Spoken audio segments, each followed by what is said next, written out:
Hey guys, Palsteron here, and today let's talk about what Ascendancy to pick for your Kinetic Fusillade build. This is probably the most requested video and the question I get asked the most because there's a ton of different versions of Kinetic Fusillade out there, both Ballista and Self-Cast. And in this video, I'll go over some general Ascendancy tips, but then I'm going to hone in on my two guides after because those are the ones I've done the most.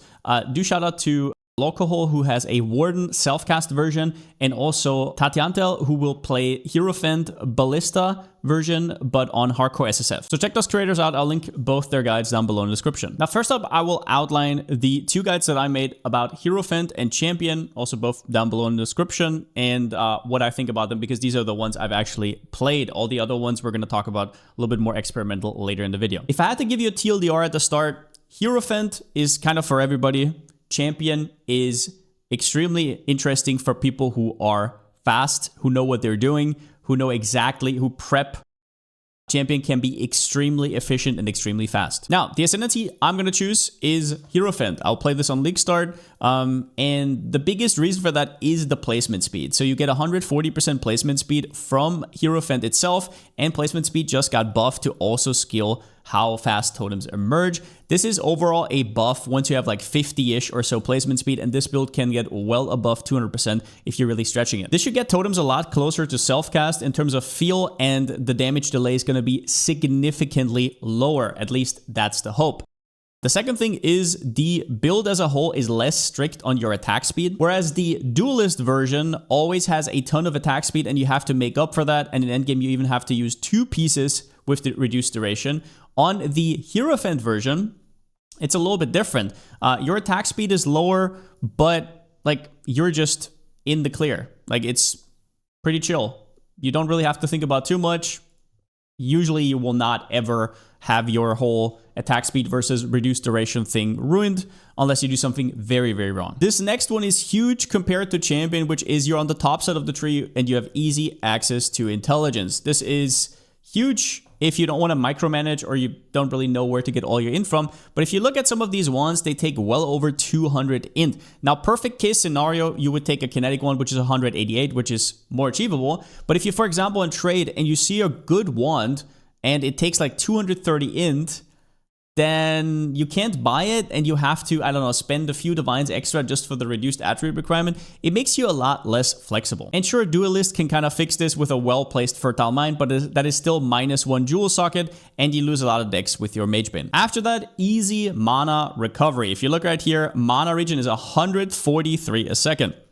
The reason for that is Ritual of Awakening. You get increased mana regen, that's a base mana regen, per second per totem, and we have 7 totems. So yeah, it's a ton of regen, and you never have to think about, I don't know, should I go life tap? Should I go minus mana? If you, for example, look at the Champion version of the build, you'll see that I often have life tap in here and sometimes minus mana. I first started off with minus mana and I have like a mixture. Now, true, you can now get a level 1 life tap as your 7th link from the new Mirage currencies, but how easy is that going to be to get? Might be a shit show, might be extremely hard, so we'll have to see. But in general, Hero is just way more versatile when it comes to mana. Now, one of Hero's downsides is defense in roundabout early to mid game when you're entering maps into red maps for the first time. Before you get to Aegis, you will see right here that I have a lot of armor gear and a lot of Molten Shell scaling. But if you take off Molten Shell, and whenever Molten Shell is off, it is not looking all that great, right? So before you get Aegis, you will see I have no energy shield, and that's for a reason. I could put like 3,000 energy shield in here and it would look great on your max hit, but you can't actually sustain it, right? So before you get Aegis, you have to actually get your armor up, you have to get your energy shield up. So in general, Aegis Aurora is a tier 2 unique, so it can cost upwards of 5 divines. Meanwhile, Champion has just intrinsic defenses like Fortify. It has the physical damage reduction from Adrenaline. It has the always taunt from Worthy Foe. So in mid to end game, pretty damn solid at every stage of the game, whether it is end game here, whether it's early maps, always very solid. You also have access to stuff like Fortify stacking, which people have done in the past with Beacon of Madness, also a opportunity. But in general, I will say that I love Aegis once it's up. Aegis is an extremely underrated item still to this day. It does inflate your effective hit pool a little bit, but it just feels like if you don't get one shot, you literally cannot die. So that's also one thing I like about Hierophant, Aegis Aurora is kind of amazing. As for Champion, biggest thing is it gets some extra movement speed and attack speed, so shield charging is going to be faster. Do note though that you have less placement speed, so depending on how big the changes are, that might not actually make you faster to clear stuff. And the delay might be a little bit bigger, so we'll have to see how that plays out. It also doesn't need a Bloodline. Hierophant's 4th point, I guess you can take Arcane Blessing, but it's very bad. It needs a Bloodline, whereas Champion has 4 very solid points to take. Once again, Champion has more consistent defenses throughout the game. The defense is inbuilt. You don't really need it from items too much, as is the case with Hierophant, where you're kind of reliant on getting an Aegis Aurora later. But then the downsides is more button management. The first one is you want to press Corrupting Fever to activate your Adrenaline, and this is a little bit finicky, right? Because you need your Corrupting Fever to cost at least half your HP, and for that you put on Life Tap, you put on Brutality. But you also don't want it to cost too much and lose life for no reason. So you're going to have to fiddle around with the life cost a little bit, and you'll have to figure that out yourself, especially while leveling. Racers do that very well. They keep that in mind. So if you're used to that, I think it's not a big deal, but I just should shout it out. And Champion also has to figure out mana with Life Tap or minus mana cost, which you do not have to do on a Hierophant.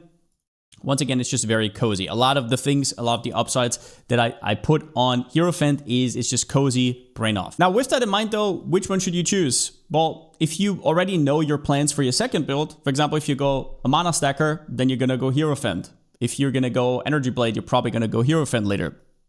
So you can respec into Inquisitor or whatever. Champion, if you're planning to go Flicker Strike, or if you're planning to go Elemental Hit, anything of that sort, or some of the new Holy skills, there you go. Let's talk about some other Ascendancies though that are viable. The first one is Inquisitor. It's quite strong. If you can grab Ritual of Awakening or Pursuit of Faith from Hierophant, in fact, it might be better, but you would need a Forbidden Flesh, Forbidden Flame, but do keep that in mind. Now, Guardian is quite good because of Unwavering Crusade. Do note though that the reduced duration reduces the duration on your Elemental Relics. So it's up a little bit less, but I played this node on Paladin in Frisia, and it was up more than enough. And on single target, it was always up. This node just got buffed. So Guardian is not bad at all if you want to go for that. I personally just really like the progression with the placement speed. Elementalist was already played by Lolcohol last league on the self-cast version. I don't see any reason why this wouldn't be viable for League Start at least, because what got nerfed is the Liege of the Primordial got 50% increased buff removed, and then the other nerf was the Cluster Jewels, which isn't really relevant if you're just League Starting the build, right? So if you're just going for 4 stone, and then you're rerolling into something like a Necro or Necro KBOC or anything on Occultist, then I don't see any reason why you shouldn't try this and just level with it. Now, Shadow has some okay Ascendancies, but it's in a really bad spot. The best spots for this build is down here, where you have both of the Ballista clusters and you have a lot of projectile related stuff, and up here where you get a lot of wand nodes. So both Marauder and Shadow I'm going to leave out of this. You can do it, but it's not, I wouldn't say it's optimal. As for Ranger, there's 2 options here. You can go Warden, which Oath of Winter is very strong, right? Freeze is good.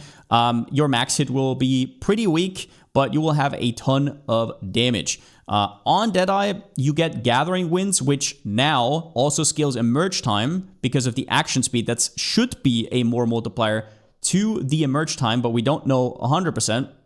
It does, however, not increase your damage.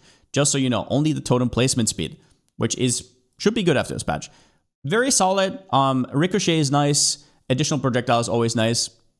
Solid. And then Slayer, I had a cute idea for this where I went physical with Brutal Fervor on Ballistas, and you take the physical mastery right here. Phys damage dealt by your totems leech to you as life.